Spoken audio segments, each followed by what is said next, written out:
everybody, Josh the RV Nerd here at Haylett RV of Coldwater, Michigan. Behind us, coming in between 5,000 and 5,100 pounds, the 22RR Grey Wolf. This fits in as an extremely nice option for half-ton towability if you're looking for a little bit of flexibility that a toy hauler can offer.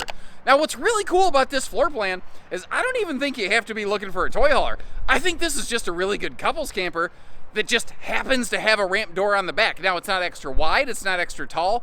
It's what I kind of call a crossover ramper camper, which is obviously not a very fancy technical term. But what this does is it gives us the ability to, if you want to bring like a motorcycle or something like that, or maybe a trike could potentially fit in here depending on how big it is and how much, how you load it. Or even I think standard, non-traditional toys like kayaks and e-bikes, dog kennels, if you go to dog shows. This could work for so many different people other than just, I got me a motorcycle. Although it could absolutely work for the people who got them a motorcycle too. That's what's cool about this one. Now we're looking at it in the standard series today. This also comes available in the black label package. What I would appreciate, watch this video. I will point out the good, the bad, the ugly with everything in between, then take a peek at that black label version and let me know kind of which one you prefer and why.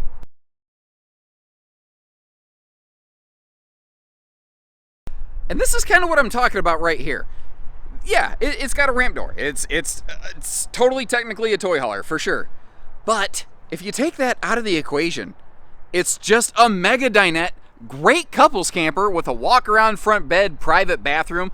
It's a great arrangement that can work, like maybe you only sometimes bring a motorcycle, sometimes you don't. That's where this one really comes in nicely. Like you see, it's also got that handy free-floating table down there, and that is made with the same sealed surface countertop, sealed edge thermofoil countertop material you'll find in the bathroom, in the kitchen. Now you could fold that down, you could take it outside, you could make it a patio picnic space, you could make it a picnic table, well, out under the awning. You can do whatever you want with it. But what's also cool is that bridges the gap between the benches to create a big sleeping space. And, you know, some toy haulers, they give you separate benches. This one gives you the option of separate or conjoined.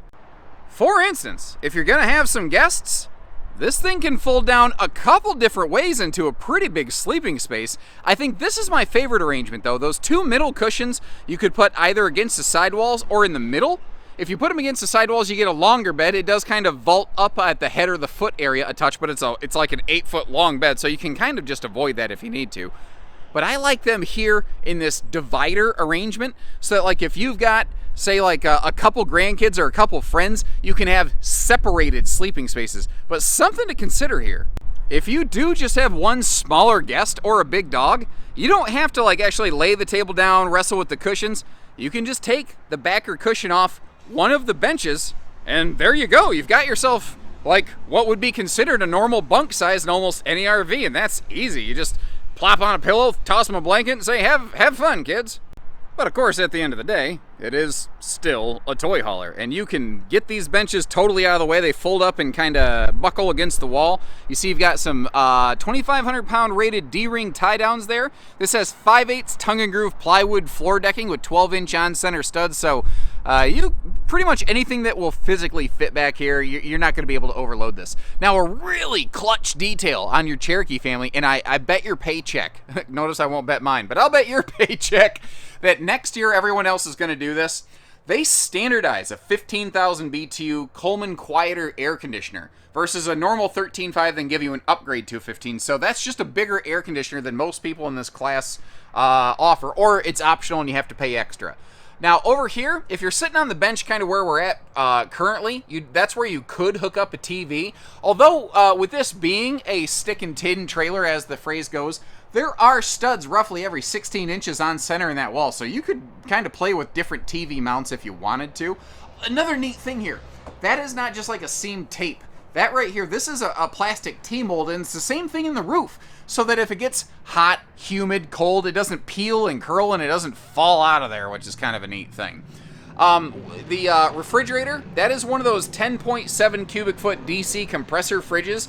That is the standard fridge in here. It's not a very well-known thing, but if you are looking for the two-way gas electric fridge, they do offer a 6 cubic foot fridge as an available option in these. And it's interesting because you want to look at this and say, oh, it's a small kitchen. remember that you're walking through the kitchen. It's a split kitchen, and it's actually not too terribly bad. You see, you've got that one-piece sink cover. I've just got it down there to make it very obvious how it is a one-piece job. Little space for a wastebasket down there. It's not a full storage area because there is a little bit of plumbing. So they put those little partitions in there so shifting cargo doesn't smash into stuff. If you want to, you could remove those and get some extra space, but do so at your own kind of peril, as it were. I feel like Monty Python. If there's too much peril. Anyway. Oh, The Holy Grail, such a good movie. You know, whether it's Monty Python or Indiana Jones, the Holy Grails are always good movies. Anyway, I'm way off topic.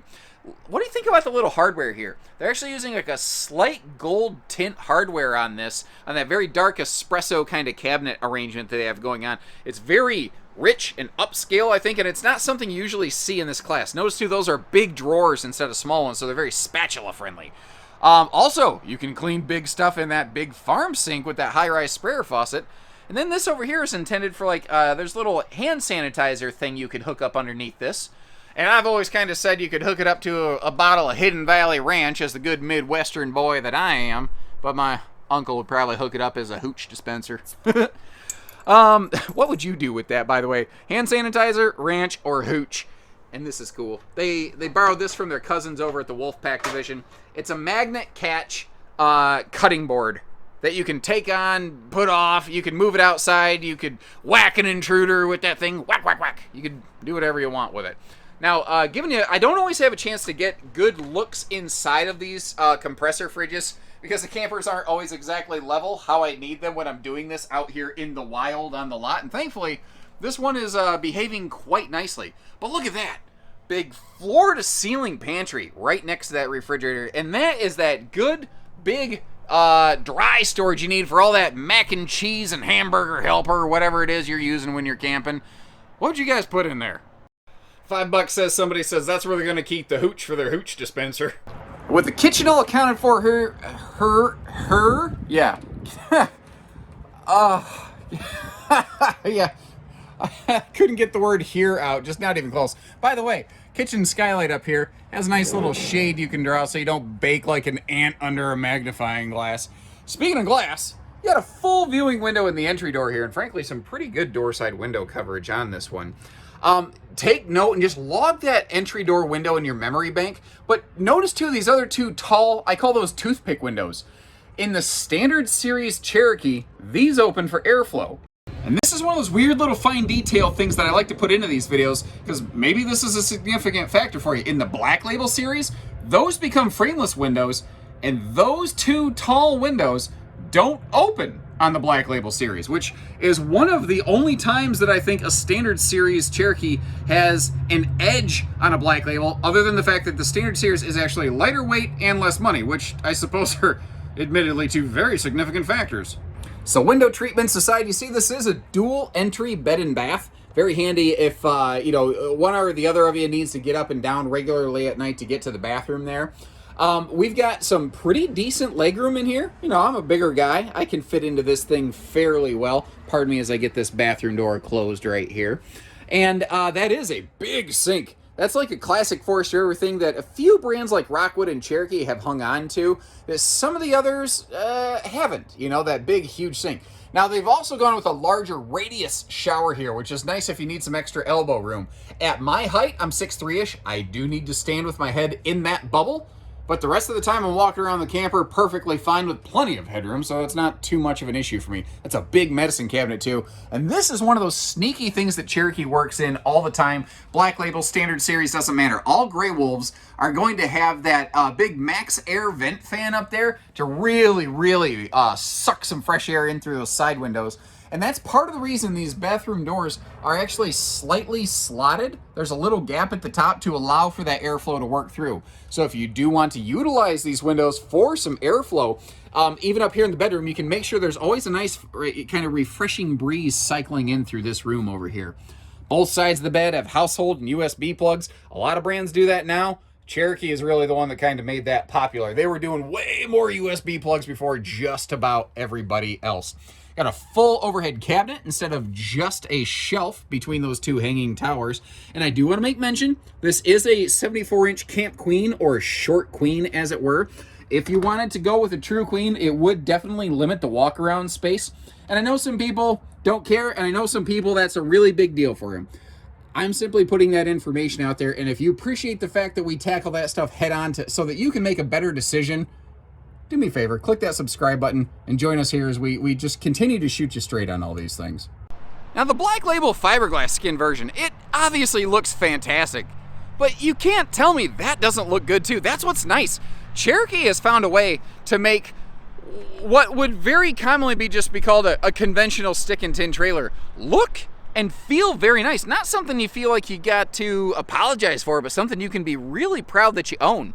Now, this is equipped with that 50-watt juice pack solar option. That's where the charge controller is located. Normally, a Cherokee spare tire would be located on the rear bumper. Well, this doesn't have a rear bumper, so when we add that optional spare tire, which we're going to do every single time we can here at Haylett RV. I hope you never need it, kind of like health insurance and cough medicine. But man, if the need ever arises, I sure want you and your family to be able to, continue with your vacation and deal with replacing a flat tire later. Thankfully, that's a very low occurrence kind of thing. The extra thick aluminum sweep nose skin that Cherokee kind of started doing here, you've watched a lot of other manufacturers adopt. Frankly, a lot of other manufacturers have adopted their entire kind of color palette that we're looking at right here. Now, I want to make aware of something that is actually an atypical feature right now and is just a symptom of the parts supply challenges that are out there in the industry today. The camper that we're looking at has a power tongue jack on the front. Normally that would be found only on a Black Label series. However, the quick crank kind of jacks that these Cherokees come with right here, where you can just use a little power drill to crank those things up and down very quickly, those must be in shortage currently. So this one was built with a substituted part. The good news is you substituted up, not down. So bank error in your favor, as Mr. Pennybags from Monopoly would say. This is a neat thing they do over here too. Like, this is our Stinky Slinky hookup station, and right above that you've got your black tank flush outside shower. Like, it's all nicely condensed and centralized. What I like about it though is you also have that outside courtesy light. That's that little light bar right there. It's on its own separate switch, so that if you do need to see what you're doing at night, you don't have to leave that light on all the time. You just flip it on when you need it, flip it off when you don't. That came out, flip it off when you don't. That came out wrong. Especially when I was just about to say, that way you don't bother the neighbors, because they sure don't appreciate it when you flip, you know what I mean. Never mind, I'm moving on from that before I lose my job. Anyway. Now also, back here by that rear stabilizer jack, you can see that they do include a handy little sewer hose caddy for us, and if I can crawl under here enough, you see this is not a fully enclosed underbelly, but all of the plumbing is enclosed. All of your holding tanks, all of your pipes and all that stuff, that is always enclosed on your Grey Wolf and Cherokee travel trailers. They keep that away from everything. I see that black rectangle kind of on the right side of the screen right there. People ask all the time, what is that thing? That is an air vent. So, if you are loading something with a combustion engine, like a motorcycle, you pop that air vent open when you're going down the road, and it'll allow that exhaust to breathe out of the camper so it doesn't smell like a garage in your RV when you're, using it as more than just a trailer to get there. When you're living in it. That's what I'm saying. Man! And I like to close that up to show off a couple cool things on the back of the ramp door here. Like a fancier fifth wheel toy hauler, they're using a positive cam lock system, which, first of all, this can key lock for security, but secondly, it catches itself. It doesn't want to just pop open. You have to actually manually release that to get the door to come down. So even if you don't key lock it, it's not real easy for that door to flop down in transit. Up top here, you see that big flood loading light, so that when you're coming in and out in the morning and evening hours, you can see what you're doing. And you see the antenna sticking up. It's a little bit black on black, which is hard to see, but Cherokee campers are actually factory equipped with a rear view observation camera for safety and security's sake. And that is something that I've not seen any other manufacturer in this class do. Then back over here on the door side, we've got like a full-on entertainment station below that power awning here. We've got TV hookups, and kind of tucked away, you see that little flag flapping around in the breeze down here?